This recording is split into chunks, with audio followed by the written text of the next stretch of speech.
If the start of your playthrough on Aberration and Ark Survival Ascended has been anything like mine, then you have probably become incredibly familiar with the Ravager. Spawning in packs of 3 to 5, they wreak destruction on everything in their path, especially freshly spawned survivors. But from the comfort of the middle of a herd of stegos, I found myself thinking about the origins and inspiration for the Ravager. They look a lot like a dog, and there are species of hairless dog that exist today, but none of them are wild. So what's the story behind this aberrant predator? Let's find out.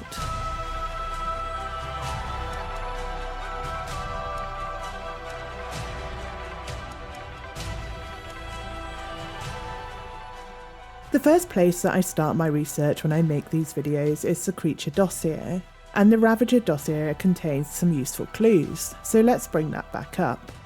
Firstly, we have the species name, Canis bargest, and then within the text about the wild Ravager, Helena refers to them as being a lupine predator. Canis is a genus within the Canidae biological family group, and that group contains all of the dog-like carnivorans. There is one other creature in Ark that has the genus name Canis, and that is Canis maxdirus, the direwolf. Now, even though the direbear has an aberrant variant and spawns on the Aberration map, the direwolf does not. The Ravager, however, is very similar to the direwolf in a number of ways. They are almost identical in size, they spawn in packs, and they have some of the same abilities and features. I've seen some theories that the reason direwolves don't spawn on Aberration is because the Ravager is a mutated version of them, better adapted to the darker environments of the caves and caverns.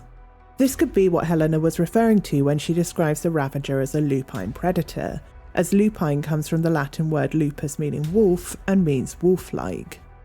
The second part of this creature's name, bargest, means we get to jump down another of my favourite rabbit holes, British folklore.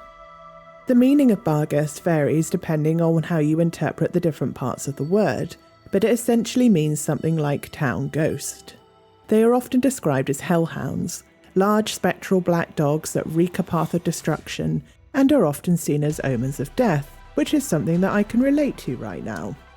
Their story originates from the north of England, primarily in Yorkshire, and there are numerous tales of ill-fated travellers meeting their demise in the dark streets of York, or barguests joining funeral processions of notable people.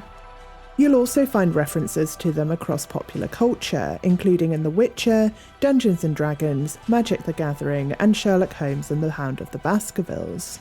Hellhounds are incredibly common in folklore across the world.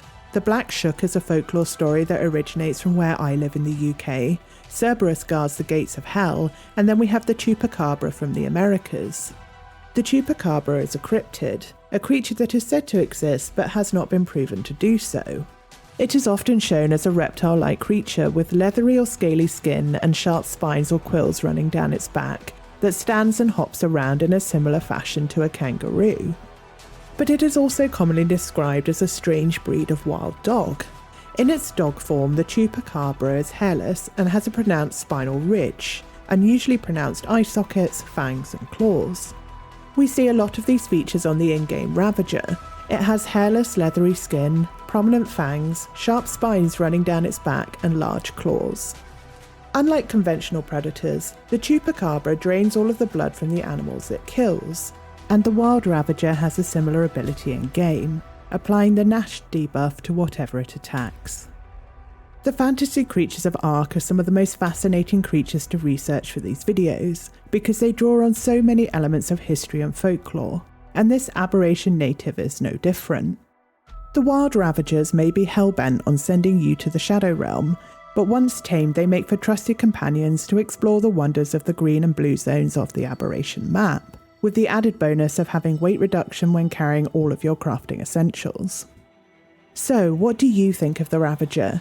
Let me know in the comments below, and make sure to hit the like button, subscribe if you're new here, and join the Discord if you'd like to chat more about the creatures in Ark.